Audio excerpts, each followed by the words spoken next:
All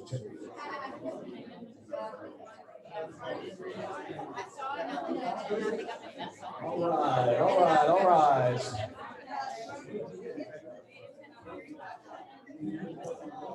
Well, good evening, everybody. Y'all, is this on? They're already on it? Okay. It's recording. That's good. Yeah. Everything we say is being recorded. Good. That's good to know. Well, hey, everyone. Welcome. Welcome to our Christ-centered parenting collection of small groups study that we're going to be doing this semester. I'm Garland. If I haven't met you, I'd love to meet you before the night is over. We have some of these tables that are groups that are just joining together to do this, and others we're kind of forming a group because you signed up for this, and so we're really excited over these next for what we're looking forward to for these next few months. Let me pray just to get us rolling, and then I'll kind of set some expectations, introduce who's going to be with us tonight. So let's pray together, shall we?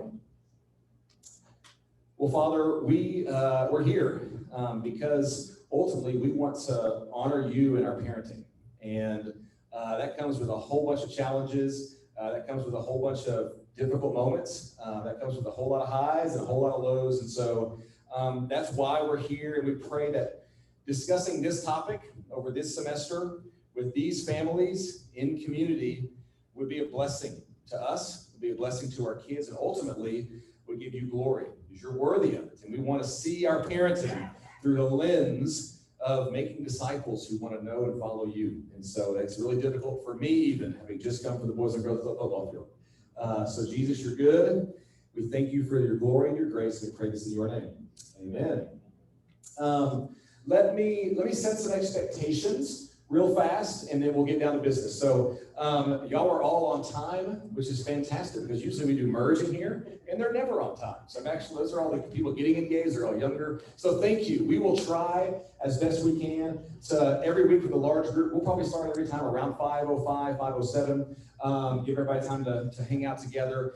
We want to do that to honor you because we are all getting sitters to be here. So I recognize that as well. The merge tables can hang out till well past the time. We'll all be rushing out of here, I'm sure, right around the time. So we will try every time to give us a few minutes to mingle and then get right down to it. What you signed up for, whether you knew it or not, we're going to do 3 large group meetings in here. So this week and the next 2 weeks, I'll introduce our guests tonight. Many of you know them, I know. Next week, we'll have Hank and Diane Matthews, and here's what I asked them to do. Finley and Brook are going to give us some vision for biblical parenting, what it is, what it isn't, and I respect them, the way that they've raised their kids. I'll say more about that in a minute.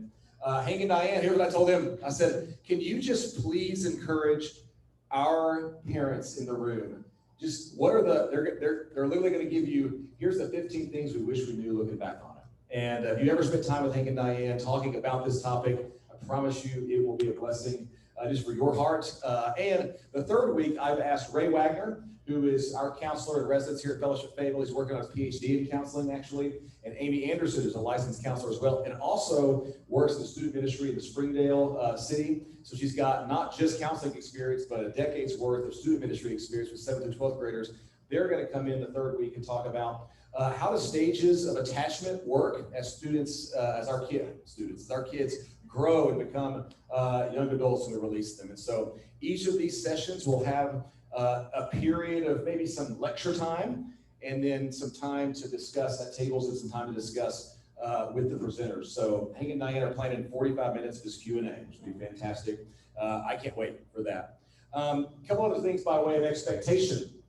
We've never done this before. This is new for Fellowship. We've never done not only the more topical small group experience, that's shorter season, but we've never done this study. So be gracious as we go. We'll figure it out. This is our first time. It's my hope that next time we do this, that this is a really good experience. This room has 4 more tables or 8 more tables. We've got to open up multiple sessions to do this. That's our hope. That's the same thing that happened with our merged premarital experience. And so bear with us. I'll ask for feedback from lots of you guys. Tell us what's good, what's bad. We want this to be effective. And if it's not, tell us. We'd love to hear that from y'all. The last thing by way of expectation is This is still available. So if you've got friends, neighbors, people you work with, you can still invite them. So I had a couple that signed up this morning. They couldn't make it tonight. They're going to be here next week. So probably by the time we move into small groups, we might be making these more closed groups. But if you've got people you want to invite them, okay? This will turn into a 6-week small group over this material. I've got 2 books left in the back. They're $15. Give the money to me or get it to Vicky, our admin. I will send out a message to your leaders with how to do that. If you've taken one, $15 is what we're asking. It is loaded with some really good content. I've looked through it. Here will be the expectations when we move to the small group. I'll say more about this in 2 weeks. Each lesson, so each week, we'll have a small group discussion guide. Let me just give you an indication on what some of these questions will be like.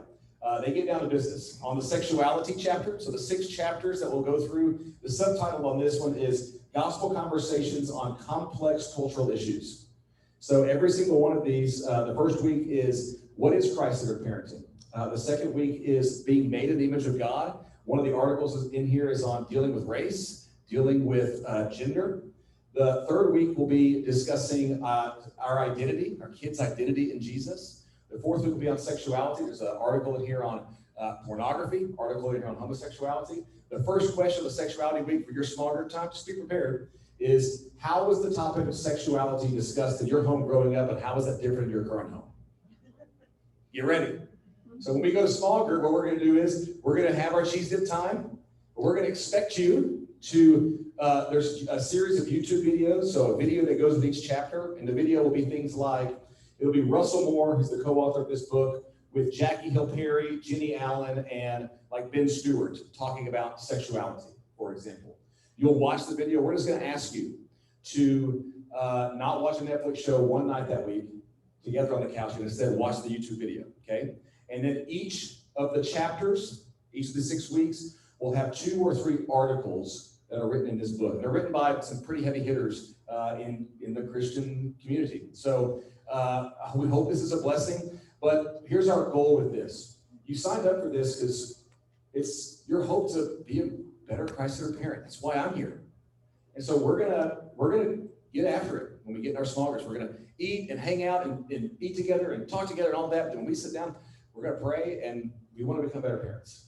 And so I hope that's why you're here. With that in mind, if you have any questions as we move along, come ask me. You can ask Finley or Brooke, but we're kind of piecing this together as we go. Thank you for joining us in this very first one.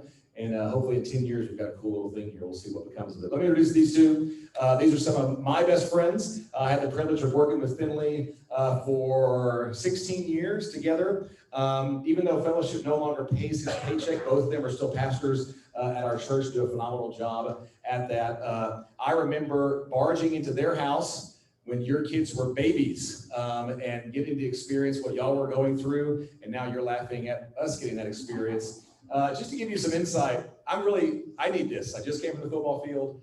My son is 10. He is a 1.5 feet shorter than everybody else. He didn't get put in on offense in the flag football game, and he barely got put on defense, and I don't know how he's feeling. Sarah will show up in a minute. So we're in this with you. Like, I have no idea how Sarah's going to show up. She may be upset, but here we go. And we don't know what to do we? If he says, I want to quit, do we force him? We're in the same boat that a lot of you are in. So we need this. You're going to guide us. Sure. Thank you for doing that. So Finley and Brooke, give them a hand. We're so glad to have them. We're over with you. All of the answers. That's why we are here. Hi there, we are the Robinsons. We do not have all the answers. It is great to see you guys this month to be here. This feels like home to me in a lot of ways. Spent a lot of time in this room served alongside some of you guys. And if I don't know you, welcome. It's awfully great to have you here with us. You'll have the handouts. Garland, did those get passed around? So I didn't count very well. that's fine. You are welcome to use those. I just want you guys to have a place to take notes, not that we are going to wow you with all of the things that we say, that you should write down all of this information, but we want to have you guys an opportunity to do that as well. Here's kind of our goal. We're aiming to be done in about 45 minutes and leave about 20 or 25 minutes for some Q&A at the end. That's kind of our aim. Again, like Ron says, this is our first time to do this. and we'll see how that goes. If along the way, if we say something that needs more clarification, or you kind of go, how did y'all handle this? Write your questions down. We'd love to talk to y'all. We'll be here as long as you guys need. All right. Here's the main aim for tonight. Here is what we are kind of aiming for. This is our North Star. This is the direction that we're trying to kind of go if we are after biblical and practical parenting. What we want to see happen is our desire that we saw in our family, and we kind of our hope for you guys is raise kids that know who and whose they are. I hope that you guys will at least have some level of stirring in your heart, your desire for all the energy and effort and thinking and praying that you're going to put into your home. Our goal has been for a long time raising kids who know who they are and whose they are. And those two things we see as different, but knowing who they are, how did God uniquely make them? How are they wired? What makes them special? How are they sinful? Like the uniquenesses that they have, who they are, but also whose they are, who they belong to, who they are in Jesus, who they are as a son or daughter of the King, who they are as brothers and sisters and teammates and sibling and our kids and all that kind of stuff. So that's what we're after, raising kids that know who and whose they are. And Brooks will kind of give you guys the rundown of our family. Carl, is this working? What happened here? I lost my... You're good. All right. This is a picture that I dug back into the depths of Facebook and found something. Yes, there we go. So I grabbed this from exactly 10 years ago. So this was fall of 2012. This was our family. So Brooke, give us kind of the intro to the Robinsons. Okay. So there they are in all their glory. I can't believe I dressed them like that. First of all, I think they dressed themselves. Oh yeah, we're dressing ourselves at the time here. So Elle is our oldest, and she is currently 18. But hold off on the second picture. And our first two babes are 14 months apart, and so we were kind of handed a doozy right off the top, right out of the gun. May came about 3 years later. Overall, this family, our oldest she's wonderful, but she's our challenger. And the other two are easier. And it took me, honestly, up until about 3 years ago, I was like, oh, it's just that they're easier. Okay, I think we learned that from This Is Us or something. They were all in counseling. We were watching This Is Us, and they're like, we don't love you less, it's just you're not as easy. So anyways, I know we all have the challengers, we have the easy ones, we have the ones that, anyways. Our oldest is our challenger, our middle child is our super duper fun guy. He is always been just kind of the favorite Robinson. I don't know if that's even a thing. He is the glue guy. He's the glue guy, yeah. Yeah. And then our little one is just super self-reliant, creative. Yes, but also increasingly driven as a 14-year-old girl. I will say this, I'm just curious, just to gauge the room here, I'm kind of curious who we have here. Does anybody have, I'm going to start at the bottom, I'm kind of curious at the top. Does anybody have anybody younger, like currently your kids' ages? Anybody have a 1-year-old? Y'all have a 1-year-old. Anybody have a newborn? No? Okay, gotcha. So we're great. So that's that. I'm kind of finding the floor. And does anybody have a 15-year-old? 15, 14, 13, some more, 12, 11, now we're getting closer, 10, we got a lot of 10s. Okay, great, gotcha. So just kind of seeing, great, perfect, fine. Just kind of seeing where we are. I will say this, what Carl and I talked about, kind of the majority of the age in here, from what we understand, is about to go into kindergarten, kind of that 3, 4, 5 range, up until kind of that preteen. That seems to be the bulk of the people that we have. And I look back on this, it was not easy. None of what you are currently engaged in, I don't want to say is easy at all. This was a really special season. It was really sweet when we could load everybody up, put them in one car, drive them to a place, doors open, everybody goes out. Mom. Yeah. I like the simplicity. Every stage has its kind of pluses and minuses, but this I remember it being a very, very sweet season. This is us now. So this is from this summer. So if you don't take anything else away from tonight, this is what happens in 10 years. This is all the time you're going to have with them. And then they're going to be like, peacing out and looking like major adults. Yeah, it is pretty crazy. I mean, this is the 10-year change. This is all the time you have with them. Of what happens. All of a sudden your son is, 2 inches taller than you, and everybody,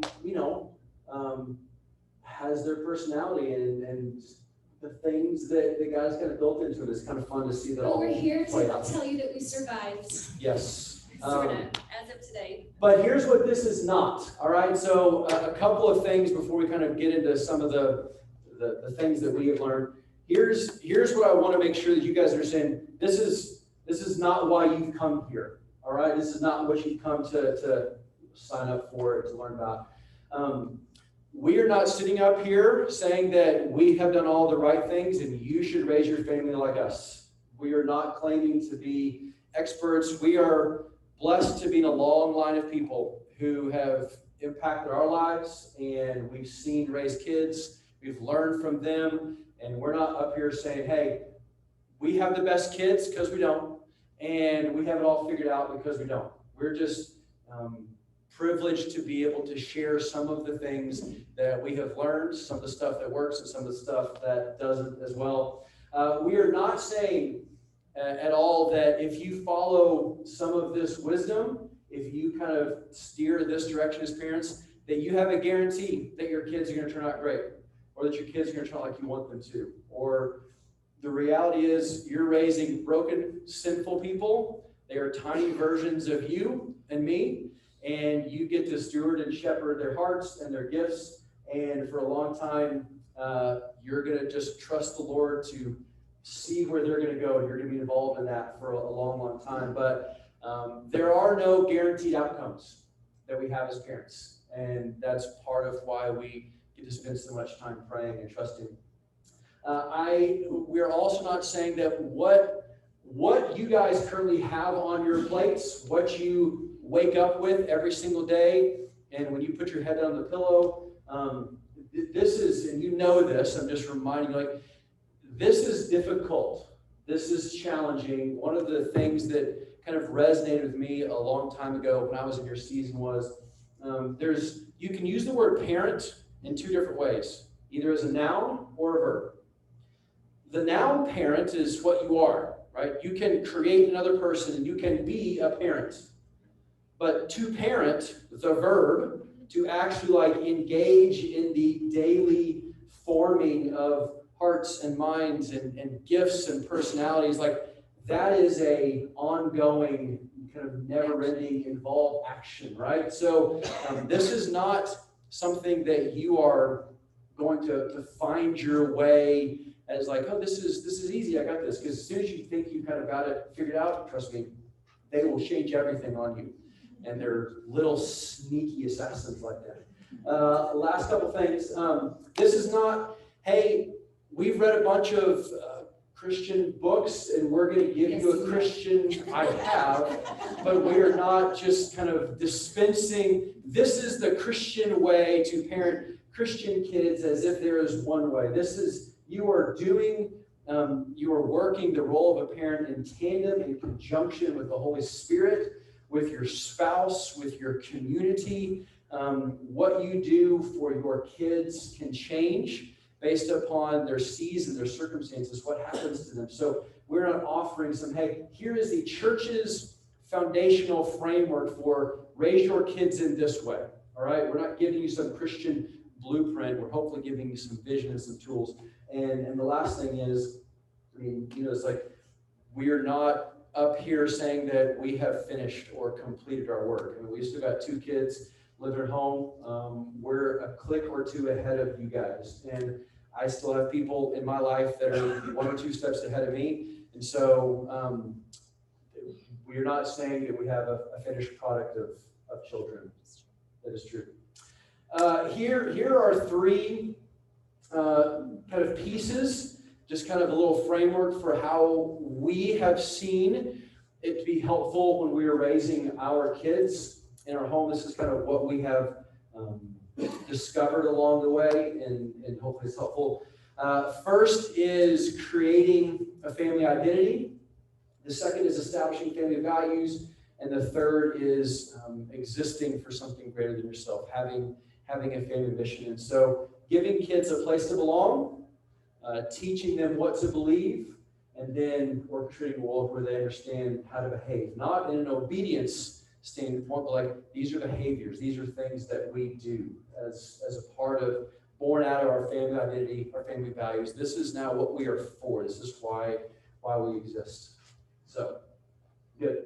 Here's what we're going to do. We're going to start, you probably don't have your Bibles, but we've got these three ideas, and then we're going to kind of work through three different scriptures, so one for each, and then I'm going to follow that up with a kind of a word picture, not necessarily a metaphor, but just a visual image that you can use that hopefully can provide some guidance for what you are doing kind of day in and day out as mom and dad. And then we're going to kind of give some kind of follow-ups from there. So Deuteronomy chapter 6, this is the old Shema. This is when families, when the people of God gather together. This is kind of their charge, their mission that they were given. So here we go. Deuteronomy 6. Hear, O Israel, the Lord our God, the Lord is one. You shall love the Lord your God with all your heart, with all your soul, with all your might. And these words that I command to you today shall be on your heart. God was after heart change, not external behavior. He wanted people who loved him and were about him and his kingdom and his glory and his purposes. The same thing that we want for our children as we were trying to raise them up the Lord. And then he said, this is how you're going to go about it. You shall teach them diligently to your children. You shall talk of them when you sit in your house, when you walk by the way, when you lie down, when you rise. You shall bind them as a sign in your hand, and they shall be on the frontlets of your eyes, like the things that you see. You shall write them on the doorposts of your house and on your gates. When you think about that, and when you realize, listen, love the Lord your God with all your heart, soul, with who you are, with every bit of your being, how are you going to do it? And he says, hey, take your kids with you.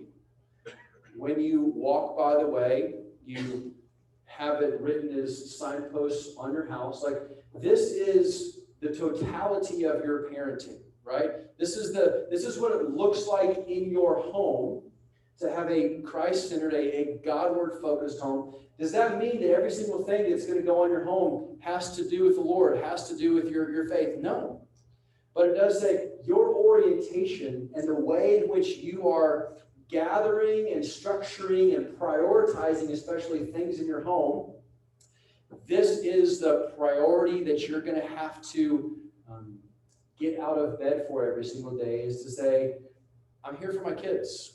And this is a home that we are creating. We're not worshiping our children, right? We're working alongside God, the Holy Spirit, to help spend time and help them understand who God is, what's going on, who they are. And I think what this kind of passage was impactful for me and for our home was, it begins with this idea that says, you shall love the Lord your God.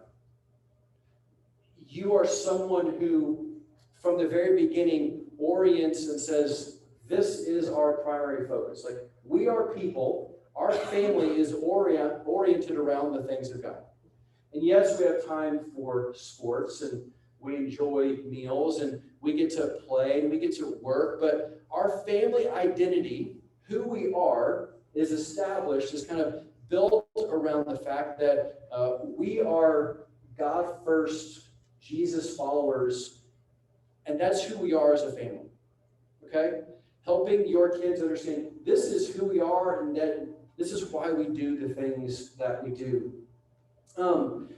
I think that this is kind of the imagery that comes to my mind when I hear this passage from Deuteronomy, when God is telling his people, hey, follow after me and teach them, teach these things to your kids.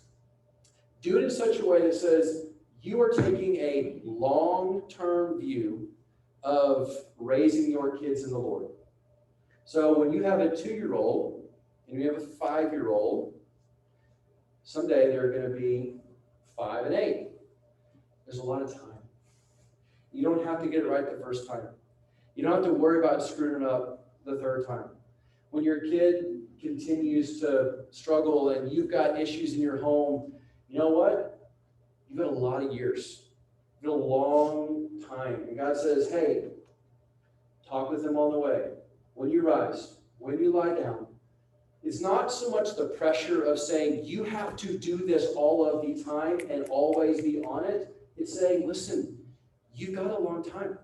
Take the long view. Slow down long enough. Impart to them the discipline. Impart to them the truth, the care, the courage, whatever they need. And then go about your business. Because you know what? It's going to come back up again and again and again. And it's okay to take a long-term view. Don't wait, but know that you have a long period of time. We talked about this in our home. Kind of the way that we framed this was what it meant to be a Robinson.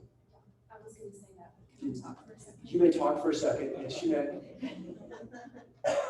We love you, Finley. Sure. So that is exactly, the picture's amazing because the road is so long, it's so windy, and if you're like me and you're like, please give me a word picture, tell me what exactly are you saying, it's that you have a long time to say a lot of good, truthful words to them.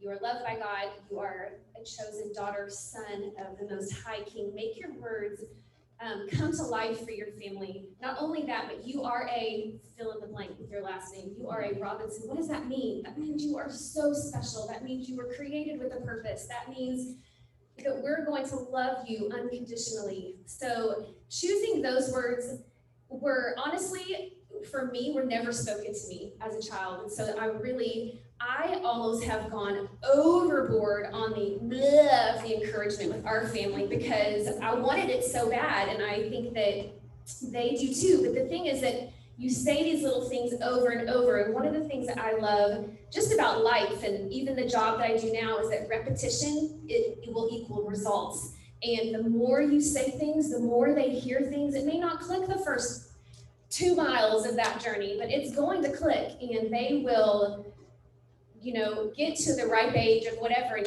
everything will come together, and we're seeing it right now, especially with our 18-year-old who's had a real crap-the-ville first few entrants into college, and she is like, I am worthy, I am awesome, and all, the world was like, what is happening? Like all these circumstances that has hit her, and she's the strong one because of all the years that Finley and I have spoke so much truth in that little challenging little nugget, but she is now 18 and just rising up out of the fire when you would think that she wouldn't. So just adding that to your little family agenda in the morning, or when you drop them off at school. For the first time we would drop them off at school, and we have some other things we're going to tell y'all. We were like, remember you're a Robinson, dropping them off at the skating rink. Remember you're a Robinson.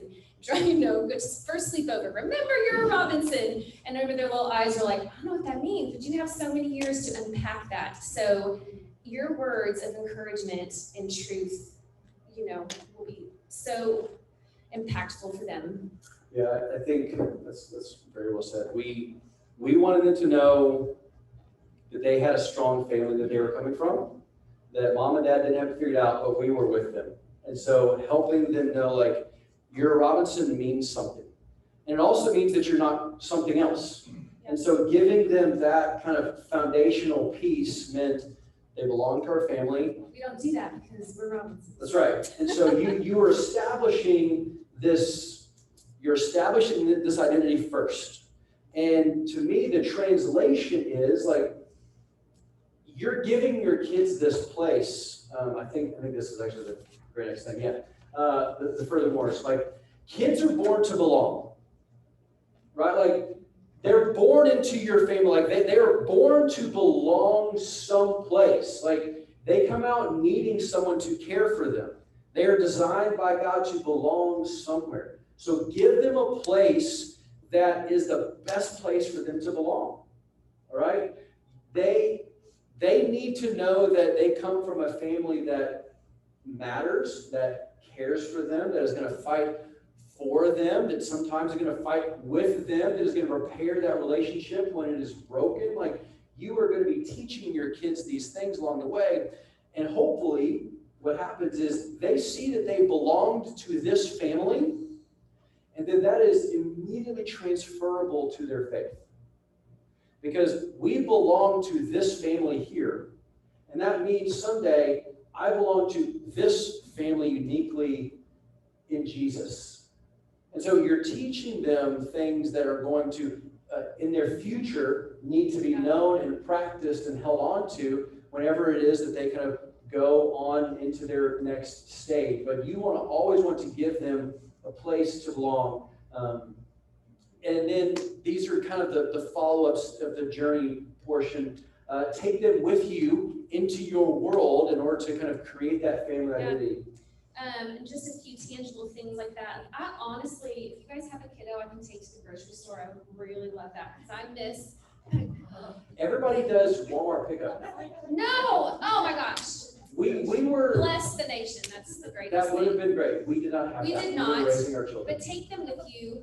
Take them on. We were, I guess, our season of life when you were doing student ministry and going on the mission trips. We took our people to Guatemala a few times and gave them some of that bigger perspective of life. I remember a lot of times, like even when we would hang out with other families, back to the oldest child, that she would just come and sit with all the moms and we were like, go play. But we let her do that, just so that she can, that's just tangible, that she would just hang out with us and just be, Finn and I always like to tell our people just to be aware of how you can be more intentional, how you can be a better student of not only your spouse, but your people, your little people, because they want to hang out with you. Our kids, they're coming back around that they want to be with us. They used to want to be with us a lot. Yeah, you see that curve right up there? No, I'm just kidding. They used to want to be with us a lot, and then they didn't want to be with us at all. And now they're coming back around, they kind of want to be with us sometimes as long as we feed them. And we never leave food because they eat it all. But I think bringing them with you is different families have different kinds of kids. Again, this is not a hard and fast rule, but we found that to be very helpful. We took them with us places. We were okay with them being around other adults, other college kids, other high school students. Our kids just kind of were with us with whatever we were doing. And I think that I fully believe that they are better for it. That we had a life that didn't revolve around them, and we took them with us, and they just went to stuff. And it's more expensive, it's a pain in the rear, and it's more exhausting, but I just think it's better because that's the Deuteronomy passage. As you go, as you're along the way, as you're taking them, you have so many opportunities to talk about stuff, and if you just kind of bunker them down or don't expose them to the kind of just parts of life that are out there, they're never going to see it. You got to put that in practice. Well, I was just going to say, now that my girls are babysitting, a few times they can come home. Those of the families are in here, but they'll come home and say, I love those children. They're so kind. They were fun. Those parents, were so awesome. But I feel like even now that our girls are babysitting, they can even tell a little bit of the children who have been given the extra mile of hanging out with their parents a little more and not just tossed around. Yeah, you can say that, sure. It's okay. That's great. We're not judging, I promise. Last couple things. Strong family identity weakens temptations. And I think that giving your kids, you are giving them an identity now. You are giving them a foundation now, so that when they get into middle school, when they get into junior high, when they get into college, high school, college, and beyond, they are going to find themselves over and over again put in situations that says, is this something that I do? Is my friends are doing this, my friends are looking at those images on a phone, my friends are saying those words, my friends are going to this party, my friends are making these choices. Giving your kids a family identity gives them a place to hold on to, and it gives them a sense of this is or isn't something that Robinsons do. Now, I am not saying that our kids made all the great decisions, but when they didn't, and we were able to talk with them, we were able to process that stuff, and we were to discipline them, like all the things that would come from that, it was not, hey, we taught you better than that. It's, this is who we are as people. This is why we do the things that we do, because we follow Jesus. And this gives us kind of an orientation for the parenting things and conversations that happen again and again. And one of the things I wanted to do as a dad, just lastly, is the proverb says, a good name is worth more than great riches. And for, maybe more for the men in the room, you can earn all the money in the world, but giving that to your kid is not nearly as valuable as the name that you gave to them and the family that they come from. That is going to be more valuable, is going to mean more than any level of inheritance, any level of funding that you can give them. Don't fund their life. Give them a family. Give them something to belong to. Give them something that they know is meaningful and matters. Okay? Moving on. We're going to keep going. Part number 2, our family values. So you belong to this family. What is it that we believe? What matters to us? What are the things that are going to be kind of held onto as valuable? Psalm 127, another great passage that I've held onto for a long time, says this: unless the Lord builds the house, those who build it labor in vain. I use this when I'm officiating weddings sometimes, but the thing is, the wedding is just the beginning to the families that you guys are now raising and the kids that you have. Unless the Lord builds the house, those who build it labor in vain. I can't tell you how many times Brooke and I looked at each other and we just thought to ourselves, I don't know what to do here. I don't know what the right situation calls for. I am going to ask wise people. I'm going to pray. I'm going to trust that God gives us wisdom.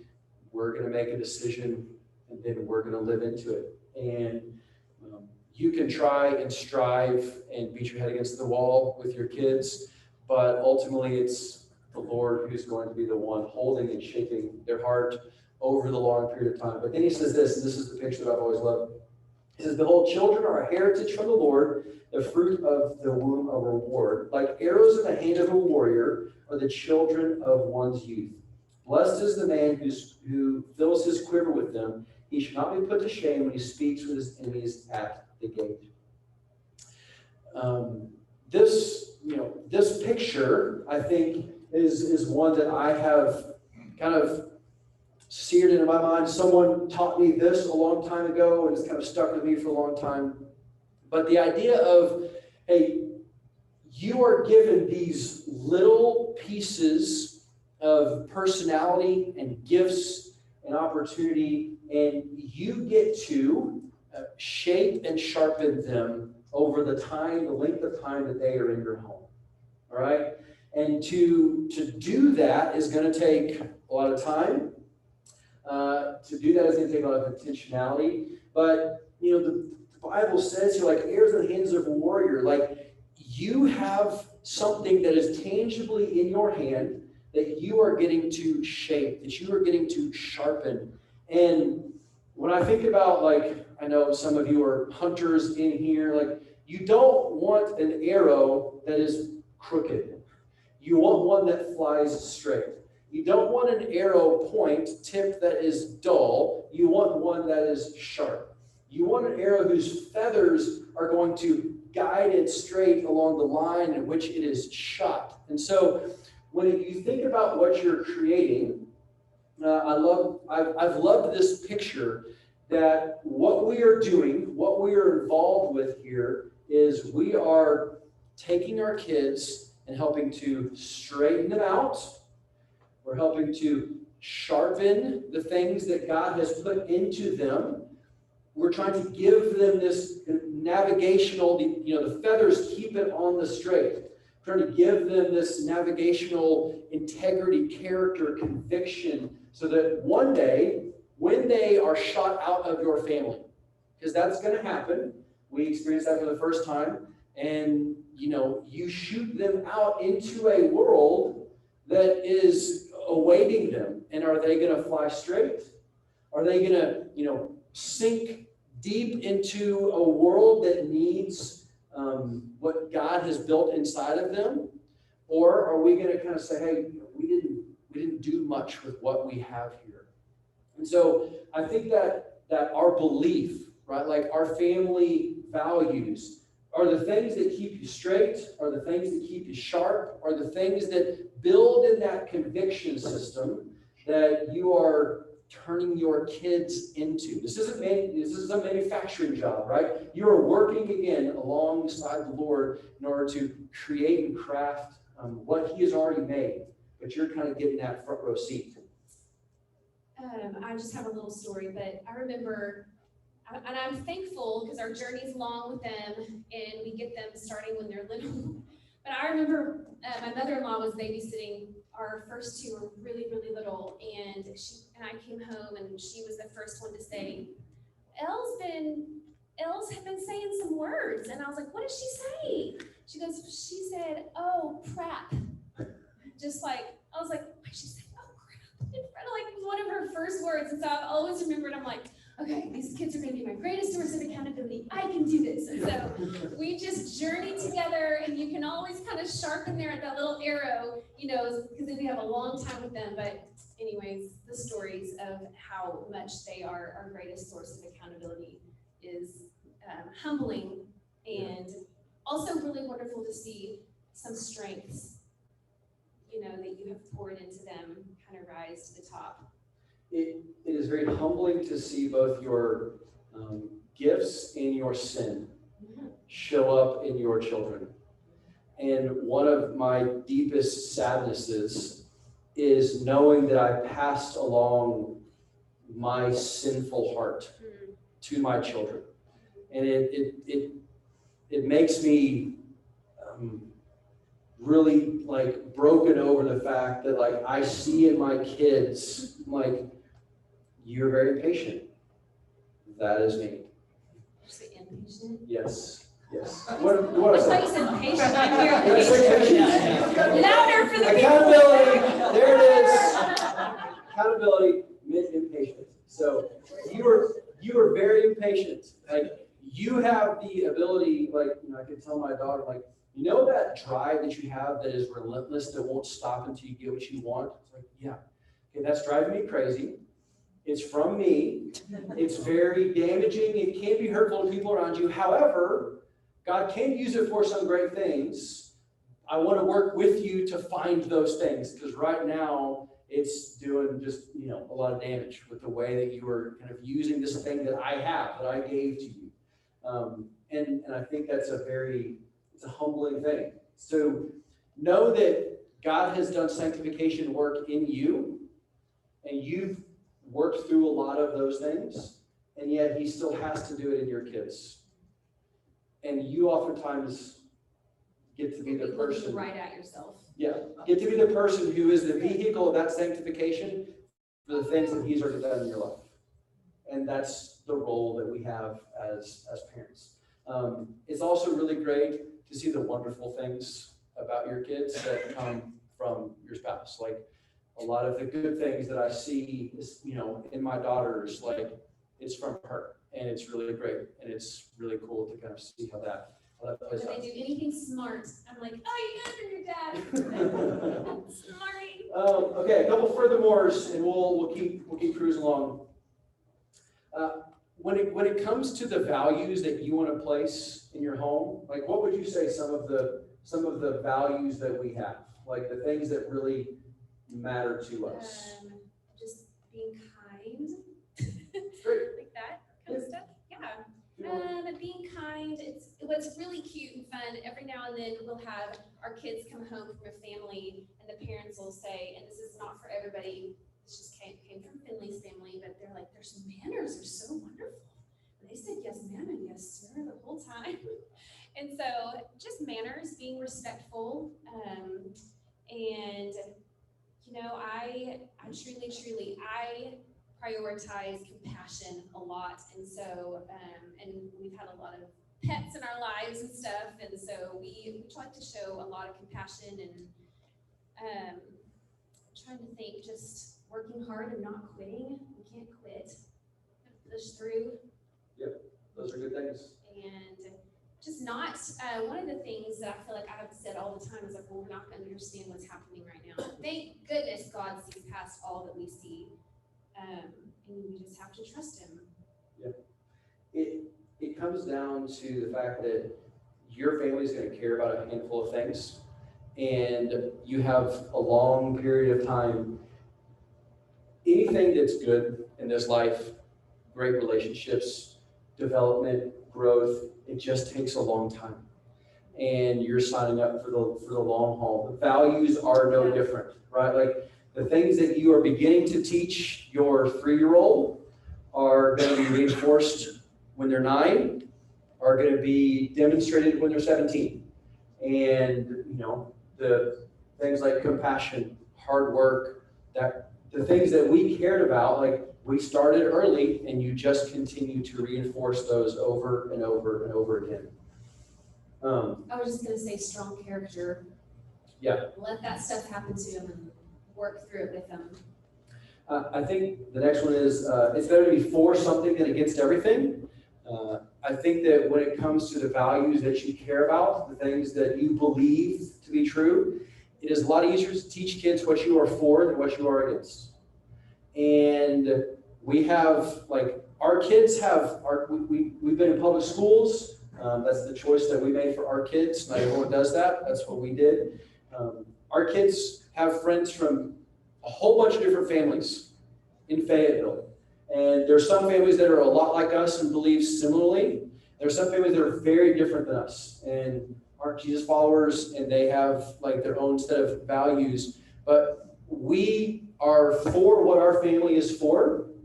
And then when it comes time for some of those friction points, when our kids come home and want to talk about like, oh, they vote differently than us, or they believe different things that the Bible seems to not, affirm. We're going to go, great, let's talk about that. Here's why we are for this. And we're not trying to create enemies and take down other families. We're trying to build up ours. And then in the process of that, you're going to intersect with other families along the way and be able to have those conversations with your kids. You're certainly going to have plenty of those conversations. You're going to have those, but it's easier to be for something than against a whole bunch of other things. Values are easier to demonstrate than verbalize. Whatever it is that your family is for, live it out. Don't just talk about it, right? If you really care about hard work, if you really care about compassion, if you really care about courage, if you want to develop courage in your kids, you're going to have to do some risky stuff. You're going to take them some places that's going to kind of push them, and you're going to have them sign up for things that you don't know if they can do or not. But you're going to have to do that. And so you talk about it, and then you let them go put that into practice. The last couple were, you know this already, but especially as they get older, like the resistance you're going to feel for the values at home is first going to be in their heart. And then eventually it's going to be from everything that's outside the 4 walls of your house. So resistance is coming. It's first going to be in the darkness of their own heart, and eventually it's going to be in kind of the world that they are going to experience as you push them out into the world around you. You're going to have to do it. They're going to someday be sent out. They're going to go experience a world that's very different than the home that you created for them. And they're going to have some resistance at home first, and that's fine. You're going to work through that, and then you're going to send them out. The last thing is, I don't know why I have this one here. One of the things that we value in our house that we really believe is special things worth waiting for. And that was kind of a saying that we had along the way. And we just kind of created some special things. They don't have to be that special in your family or our family, but special things are worth waiting for. And we started that when they were little. We made the girls wait to pierce their ears. It was a ridiculous old Robinson family thing that my parents did way back in the day. It's like, you know what, we're going to do this. But we made our girls wait for a long time to get their ears pierced. I'm like, Dad, all my friends, I'm like, that's great. That's fine. Your friends do that, and we do this here. I'm like, Dad, this is silly. It might be, but this is what we're going to do in our family. And then all of a sudden, someday they got their ears pierced, and it was a special day. We made a big deal out of it. But it translates into other things later on in life. So things that are special are worth waiting for. Guys, when you guys, whatever session talks about like kids and sexuality, that's a special thing. It is worth waiting for. And so you're trying to help them see these things that you are crafting into your home. Some are unique, and God has made some unique things that are special and worth waiting for. Yeah, I was just gonna say, don't you still have like phone limit time on Silas's phone? Don't you still ever manage that? He's 17. I took it off his senior year. Oh, you did? Yep. So. Never mind. No, it's fine. No, but no, you're good. Like But this guy can hold on much longer than I mean, when it comes to discipline and dedication. Oh my gosh. It's okay. Anyways. It's fine. But what she's saying is like our kids were kind of some of the, like they were probably in the last third of kids their age to get phones. Like we waited, like it's special, we're gonna wait. And then we had screen time limits and like navigated all that kind of stuff. Save that money for what they wanted, save. Yeah, and then eventually I'm like, you're a senior in high school, you should be able to manage this yourself. Like you're gonna be in college. Like at some point you've got to turn off that stuff. You've got to like send it out there. So, all right, we're gonna finish up and then we will have a few questions. Last one, family mission. This is how we behave. These are the things that we are for. So you belong to this family. We believe these things matter. And these are the outcomes. This is what we do next. This is the purpose of our family. Our family doesn't just exist. God didn't just put us on this earth to, cheer for the Hawks. It is totally fine to cheer for one of the top 10 football teams in the country. But that's not why we are here, right? So we're here for something bigger and greater than that. Psalm 78. Notice all these are from the Old Testament. The Old Testament's a really great place to find about family stuff. There's a lot of messed up families in the Old Testament, but there's a whole bunch of God talking to his people about family and being God's people in the Old Testament. So, Psalm 78. He chose David, his servant, and took him from the sheepfolds. And he goes, from following the nursing ewes, he brought him to shepherd Jacob, his people, Israel, his inheritance. With upright heart, he shepherded them. He guided them with his skillful hand. So David went from being a shepherd, faithful in the small stuff, being taught how to care for animals, and it translated someday that he was king over God's people. He practiced a lot of stuff. And it says that he, with upright heart and skillful hands, he shepherded his people. And God sent him out and says, you are going to now have the opportunity to be a leader amongst men, but here's what I'm looking for. Someone whose heart is upright, someone whose character has been formed and shaped, and someone who actually has skill, someone who has proven faithful, someone who knows how to work hard and sacrifice. He says, I have something for you. He says, you didn't know it in the beginning. You didn't know what I had for you when you were starting this out, when you were a young boy, but I have something for you that's out there. Someday I'm going to give you a people to shepherd. I'm going to give you a people to steer back towards me. And this is multi-generational discipleship. What it looks like, where God says, you know what? You are following me, parents. Teach your kids. Someday you are going to be given people that you are going to shepherd. And when that time comes for you, hopefully with skillful hands and with an upright heart, one of whose character and orientation, where that arrow that's hopefully straight and sharp, I'm going to give you something out there that you are going to be entrusted with. This was kind of another one of those images that has kind of been helpful for me. You got the long journey, you got the arrows to be shot out, and you kind of got this team that you were a part of. And you guys are going somewhere together.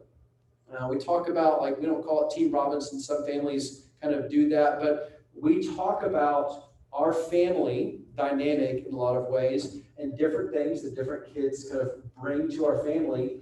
And at different times, somebody is rowing harder, and sometimes somebody is taking a break.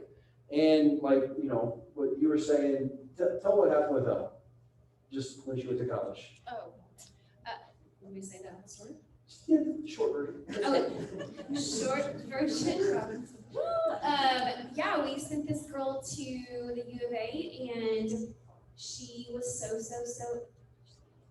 she was so excited about going through Rush. And it's not for everybody, but the girl was pumped and fired up and like sending selfies like, I'm made for this. And then that was Friday night. And Saturday morning we woke up and she had been cut from 4 of the houses that she knew. She had a lot of friends in. Anyways, it was heartbreaking. And it was one of those situations, I don't really know where you want me to go with this, but a situation where Finley and I are like, how do we parent this? We had no idea. We all kind of rallied around her. Yeah, I can actually talk about it and not cry. It was really painful. Just to see her she entered into a real dark hole for just a quick little second of why am I not worthy? Why don't they not want me? You know, all those things I'm going to drop out. And we're like, oh no. Anyways, but the girl was strong. Really, honestly, Finley was like, what do you want them to know? The more you speak truth about who they are, this girl is more strong and confident than, she was born with a little bit, let's be honest, but she has it, and she doesn't even think that she's missing out on a thing. And it was strong. It was cool to see her as an individual, but also our family that was around her, you know, and her brother, her sister, her, just like the family unit that kind of came around her at the time. And then now to see her kind of, go through a difficult time, kind of rise above, and then, I know this is an old term, servant leadership is kind of a term that was used a lot, probably, 20, 30 years ago, but that idea of these are the behaviors that we have as a family. We lead, we serve. Sometimes when we don't have it, we lean on other people. Like that idea of having a family team that rallies together and has the ability to both contribute and draft off of each other, I think was a very helpful thing for us to say. And these are the things that we care about, and not the behaviors as in like these are the things that we don't do, but as a family, like to see our son call his friend when his dad goes in the hospital, and to watch our son care for his friend whose dad had a heart attack, and to watch him call his other friend whose granddad just died, and to watch our daughter like care for her friends who aren't getting playing time on the volleyball team. To watch our kids like support their cousins when they move back to town and introduce them to new friends. Like these are things that we are for. These are behaviors, like this is what we want to be as a family. And I think it's important to give your kids a bigger world that they can contribute to, like even when they are young. I think one of the mistakes that parents can make is we expect too little out of our kids. And I'm not saying like, I think we put false expectations sometimes on you have to be a straight A student or you have to be the star of the team. Like they need expectations of the heart. They need expectations of how they respond to their friends. They need expectations of work and showing kindness. And when they get in a fight with their friend, that they are expected to go and to apologize to their friend and like have to talk to adults. Like giving them age-appropriate high expectations is calling them into a life, is calling them into a world that is just bigger than they are. Yeah, you can say it. Great. Okay, right now? Yeah. Okay. So one of the cool things though about this 18-year-old gal is, first of all, she's super fun, but she didn't have a straight 4 points. So those of you who want to send your people through rush, give that grade point up. The second thing that's been so cool is that she, so every single morning when we would drop them off at school, and it's probably you're a Robinson. Remember our family motto: courage of the heart, attitude of the mind. And Finley wrote her this letter. It was so sweet. Before she went to college, and just said courage of the heart, attitude of the mind. And she's literally living proof of that. And what's so sweet is just the people rowing in that boat. Like, I can even be in a super bad mood. We can be so mad and want justice for our children. And this little 18-year-old girl is now going, Mom, you can't act like that. You can't think like that. It's not their fault, Mother. And I'm over here like, anyways, but courage of the heart, attitude of the mind, just encouragement to y'all to, even as a couple, even praying about what could be our family motto that we could implement into our children's minds and repeat to them over and over and over again. Because sometime when they're 18, it's going to come full circle and they're going to be able to live it out. It's true. Last couple follow-ups and then we'll be done. These things, just from a behavior standpoint, a soft mission creates mushy kids. And I think as a family, the more you can give them, like, we're going to host a small group at our house, which means we have to clean up, which means we clean up before people show up and we clean up after people show up. And you're involved in this. Like, Dad, why is people are coming over? Why are they coming over? Because we want to open our home to people and others and have them in our house.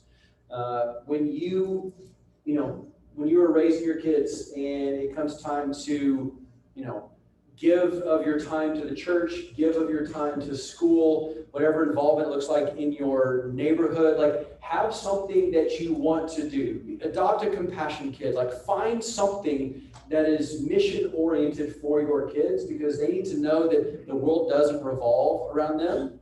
And a soft mission, if we just kind of get out of bed every day to have fun, you're going to have kids who just want to have fun when they grow up. Like, you need to give them some purpose. I do think on the kind of the family behaviors, the family missions, identifying, helping them see their values, their skills, the things that they do well, and speaking that into them. Hey, son, daughter, you are really good at this. I can see God using you and using these gifts some way in the future in this way. But you have to know your kids. You have to identify their gifts, tell them to them, and then tell them how God can use that someday in the future. Hey, I see you. I see this in you. Someday when you walk onto that team, you walk into school, I think you're going to be born for this thing. It gives them a framework, orientation. I can use what I have to go out and to make a difference in the world. One of the biggest things that you're going to experience junior high and high school is that entitlement, but practicing sacrifice and generosity to fight off entitlement. We basically use that as a curse word, entitlement, in our house. I just hate it so much because everybody's grown up with so much. It doesn't matter how much you do or don't have compared to the person on the street. These kids are grown up in a world that has everything for them. And so opportunities to sacrifice, be generous, time, talent, treasures, and then, like I said, give them a view of life outside of your home. It is good. It was good for us. I think it was good for our kids for them to watch us leave home to go serve other people. Like, when you leave your home and don't do something for them, you're going to do something for somebody else that isn't your kids. Like, this is why we care about other people. Like, well, don't you care about us? Yeah, we care about you. We care about other people too. And having your kids watch you care for other people, not just them, I think shows them that there is another world that exists out there. All right, last thing, and then we'll do a little Q&A here. There are tons of parenting books. They're all valuable on some level. These are a few that I have enjoyed over time. Two of them are from a couple of brothers. This one was great when our kids were little. It's called Shepherding a Child's Heart by Ted Tripp. This was very helpful for that kind of heart orientation. Just what we were trying to sink down deep, just belonging, identity, helping them understand who they are. So this was a good one. This is a more recent one by his brother, Paul David Tripp. It's just called Parenting, 14 Gospel Principles. It gets a little long-winded. But you got to write a whole book worth shipping. So this one was really good. It's just called Parenting. And then this one isn't necessarily a parenting book. I actually asked another pastor one time, I said, hey, what's your favorite book on raising kids? He was in ministry, and he actually recommended this book called Strong and Weak by a man named Andy Crouch. And it talks a lot about people in authority and their level of vulnerability and what it looks like for using your position of strength in service of others. And this was a really good one when it came to helping understand kind of orientation for kids and what they're doing to parents. Last shameless plug, I write a newsletter for parents that goes in every Friday. And if you want to read it, you're welcome to read it. It's kind of aimed at parents of 3 to 13-year-olds. And it goes out every Friday morning. So go to finleyrobinson.com if you want to mind. Whatever. Enough of that. It's So, good. It's that's good. fun. Raising kids that know who and whose they are is what I hope you guys will take away. Giving them that strong identity, helping them understand this is what we believe, this is what we are for, and giving them those kind of missional behaviors that we are sending them out into the world with. And that is 15 minutes more than I wanted to talk of that content. But thanks for listening. What questions? What clarifications? This is a big group of people who don't know each other. It may be awkward. I don't mind. Small question, big question, unique situation. There's nothing we can leave, but I would love to avail ourselves to you guys if it would be helpful. If you guys got something that we could work out. Please do something. What age are you phones? Our oldest was 13. So she got it her 13th birthday. And then our son got it basically his 13th birthday. It was like a month before we gave it to him for Christmas. And then our youngest, we gave it to her at 12, honestly, because she was missing out on family stuff. And our oldest two said, Dad, it's okay. I talked to them. I said, hey, I know we gave y'all's at 13. We're thinking about giving her hers at 12. They're like, yes, please. Like, because that was our family communication channel. We were family group text. And so yeah, we were the later third of kind of parents in our stage that gave them phones. Yo. My favorite team. Because it was long enough to make them wait and be uncomfortable, and I didn't just want to hand them something and make it easy. It was kind of that special things piece. We had a phone that kind of functioned as when we left the house, they could get a hold of it. And our oldest, it was like the old junker phone. It just kind of got passed down. She kind of used it for a while, then she had a phone and kind of went down to our son, then down. So they had some practice, kind of practice range in there. 13 was enough for us to have some good tension. And just like a little bit of responsibility. Yep. So I mean, they are going to be so much more ready, like their friends, like the pressure that they feel, it's an acceptance factor. Like they want that, and so we waited as kind of as long as we could. We have some parents that waited longer. I've had conversations with them. Hey, what'd your kids say? We waited till here and we asked our kids. You waited till there and asked your kids. I think the parents that waited exceptionally long probably look back and say their kids missed out in the sense of like, there's just certain things and conversations that happen when kids get phones. You get invited to stuff and you're a part of this group, your basketball team has their own like group chat or whatever. Like you do begin to miss out on some of that conversation. The way I describe it is like when we were kids, you had to go to the mall in order to hang out, right? Like, Mom, can I go to the mall? Why? Because all my friends are there. Because that's where we go. Like we either go to the park or we go to the mall. That's where we hang out. That's where just stuff happens. The phone is the new mall. Like, stuff happens there. That's where they have their conversations. So it's the equivalent of keeping your kids at home and never letting them go be around their friends if you're not at some point going to give them that phone. Yes. On the same level, like social media and dating, when did you guys introduce them? That's good. So social media was Started like just having text on their phone. yeah, we separated social media from phone access. So we said, hey, you get your phone, prove faithful, be responsible, abide by what our family behaviors and expectations and values are, and then slowly you can get more of those privileges. And so just to cut to it, we fought off Snapchat as freaking long as possible. and the reality is, like, Because that's when they talk to their friends. none of the apps that are like, all of the apps are equally terrible and equally fine. Like, they all are on some level. It's all about the connection you have with your kids, the conversations you have with your kids. A lot of parents have asked our daughter the other day, and I said, hey, how do you feel? You're 14 now, you've had a phone for a couple of years. Like, how do you feel we navigated that kind of stuff? She goes, I'm okay with it. I mean, I don't like the fact that I have to ask you permission for apps. I don't like the fact that I have screen time. But she goes, I think I'd rather have that than my friends who just don't have anything. And they just were handed a phone and just use it all the time, and they're on it 10, 12 hours a day, which is very normal. Yeah, I mean, May'll have friends over, and I'm like, what y'all doing there? And she's like, they're just on the bed on their phones. I'm like, let's do something. And she's like, they just want to be on their phones, because they had all these extra additional apps that she didn't have. Yeah.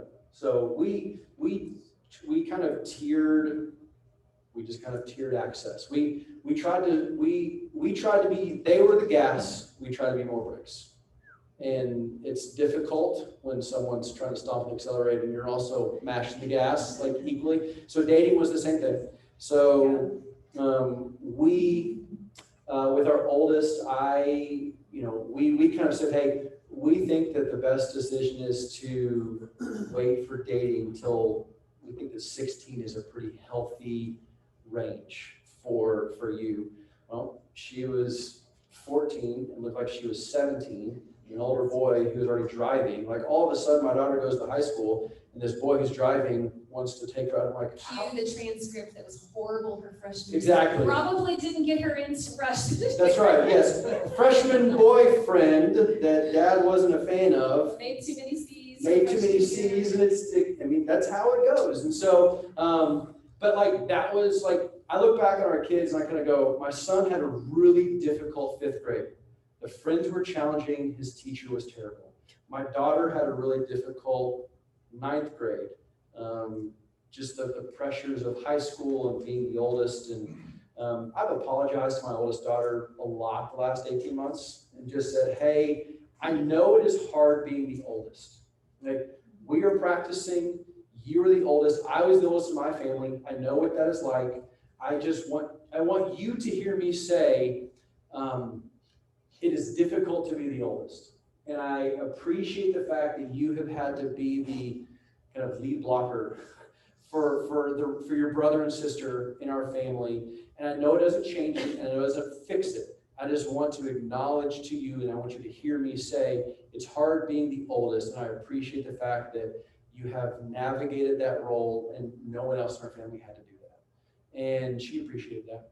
And I think she recognized that was, it's hard being the oldest. And so that's what we have said. My son figured out you can hang out with a lot more girls if you don't have one girl that you're attached to. And so,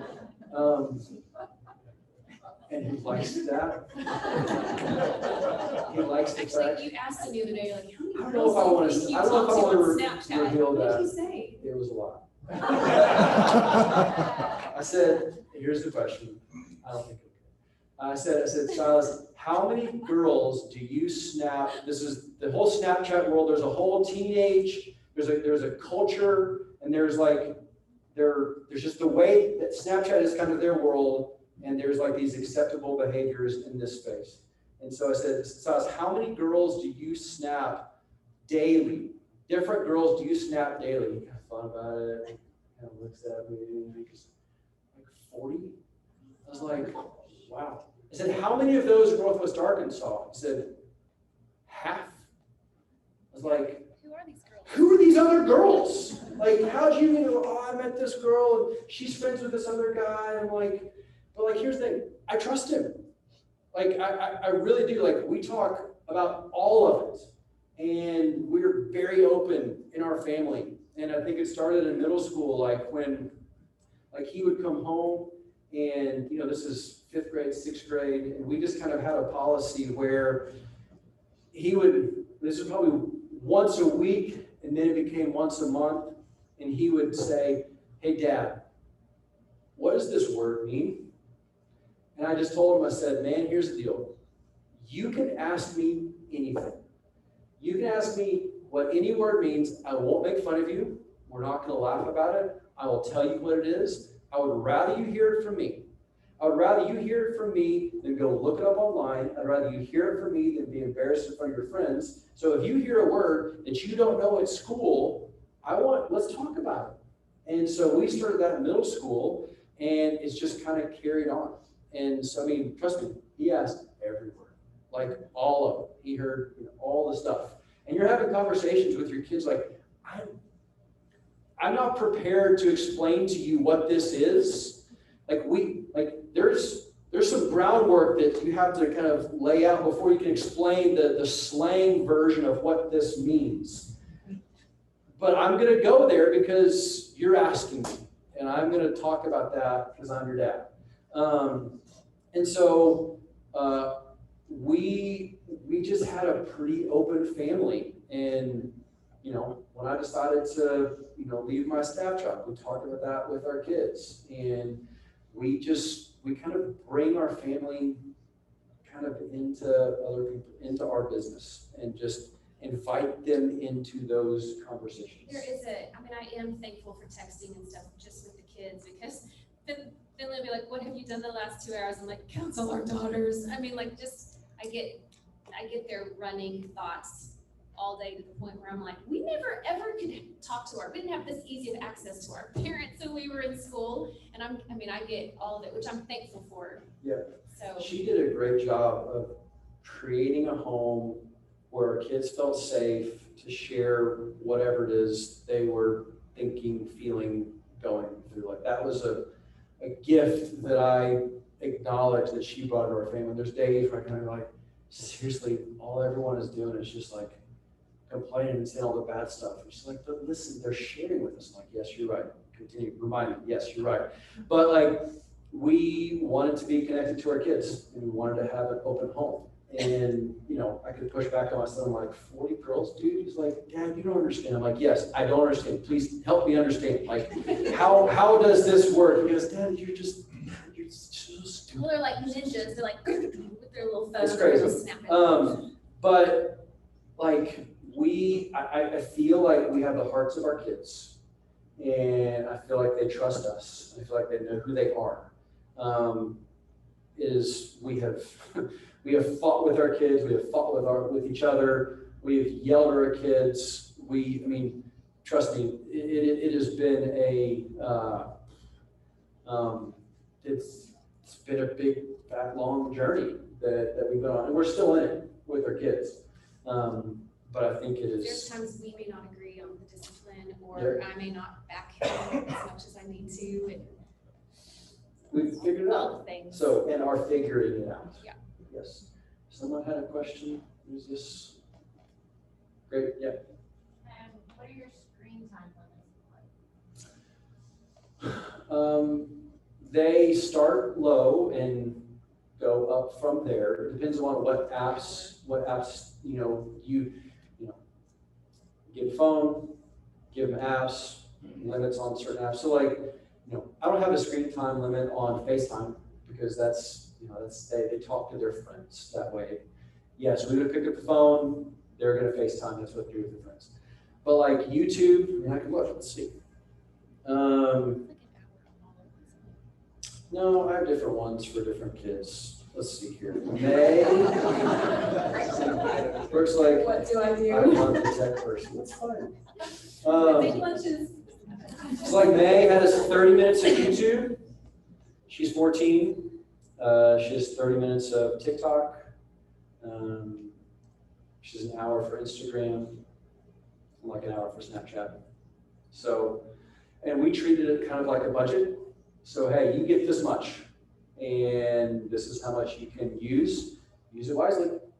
And if they can request more and get some more time and stuff like that. But it's inconvenient.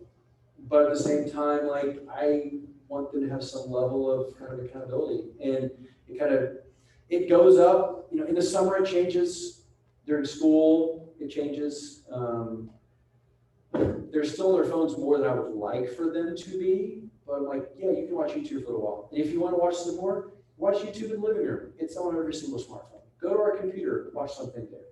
Like trying to at least put some level of resistance into the lives of our kids so that they're not just here all the time.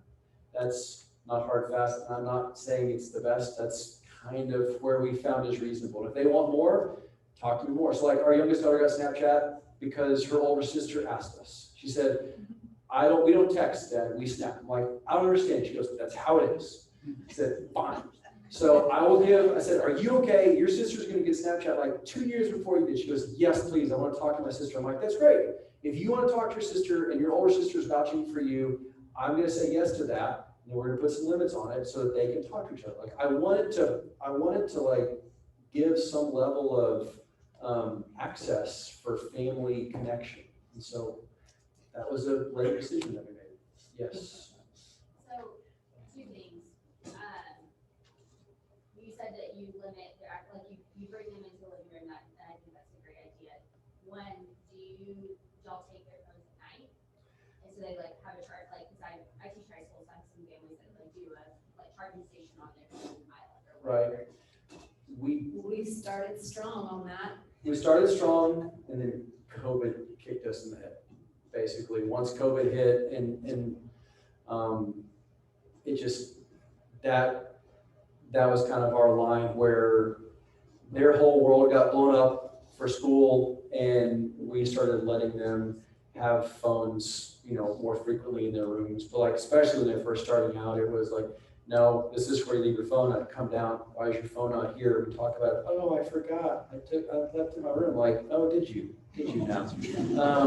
Well, we'll see about that tomorrow. So I really wish you would parent like that. Did you ever do that? Yeah, it's probably meaner. But I can tell when they go to bed. I forgot to say that. They'll be tired. How long are we on? I mean, they've had to self-learn. Man, if I'm on my phone, that means less sleep. That means I'm grumpy. That means I don't want to get up in the morning. And so some of those things you just have to let them learn the hard way. They're just getting older. You're going to have to learn some of these things. And I think all of our kids, we're just human. We like to sleep, but our kids really like to sleep. Yeah. And like, that's just going to soak up some of your sleep time. So good night. Yeah, we definitely started firm on that. And then over time, I'm like, your daughter's she's going to college, right? Like at some point you have to let them learn those things. And so we try to be very intentional, tangible for a while. And as they prove trustworthy, give them some more access. Last one. I was gonna ask, for lack of a better term, y'all have some family rituals that really strongly reinforce your vision? Not necessarily. I came from a strong family ritual home where we did that. I learned as I watched our family grow, one of the things that I learned as a dad was that the more I tried to enforce and kind of like bring a structured ritual, the lower the return on investment. And so for us, it became a great, Dad's making us do this thing again versus no, this is something that we get to do. Like, in the summer, we like to go to the lake on Sunday night. Like, we don't always make it, but it's a family thing that we have gotten to do quite a bit. When they were younger, I think that we did a good job when they were little. I think we've had some more as they're older. In your stage, it's really hard. It's just difficult because, you know, if you've got activities, you're either eating dinner at 4:30 or at 9:30. Those are your two choices. I get dinner at 4:30, or I can come home and eat dinner late. What am I going to do in between? And that's just difficult to do. I mean, going to church is a ritual. That's an important ritual. So like, are we going to church today? I'm leaving at this time. Everybody get in the car, like drive together. Or when they're going with their mom. So I mean, there are family rituals, and I think there's a ton of value in them. For us, we had a less formal version because it kind of took the goodness out of it in some ways. Yeah. I just feel like I think with our kids now in this season, we learned to create some fun in their lives, to put down the phone, to create some fun was anything. We do anything for that. So yeah. And I can think of some rituals for every special occasion, like holidays and stuff. Yeah. We do. Yeah. It's good. All right, 6:35. Hey, give their Robinsons a hand. Thank you all. Here's two things as you leave. One, if you're like me, we were sitting in the back talking, even we were sitting in the back, you're probably thinking of like what I tend to lock into are the things I need to do better. So I'm like, I need to do that better. And great, but try to catch each other doing good as spouses. I'm gonna give you the second thing is still a piece of homework. What we always learn from the merge classes, the drive home is usually the best part of something like this, especially if we get to the small group where we're talking. And so simple questions to ask as you're driving home, or as I know the Cowboys and Tom Brady are playing tonight, but find some time tonight. And what stood out to you, something that maybe you could improve on? And what is something that you look at and go, man, we're doing this well? Let's make this super simple. We want these first to be encouraging, okay? Thank you.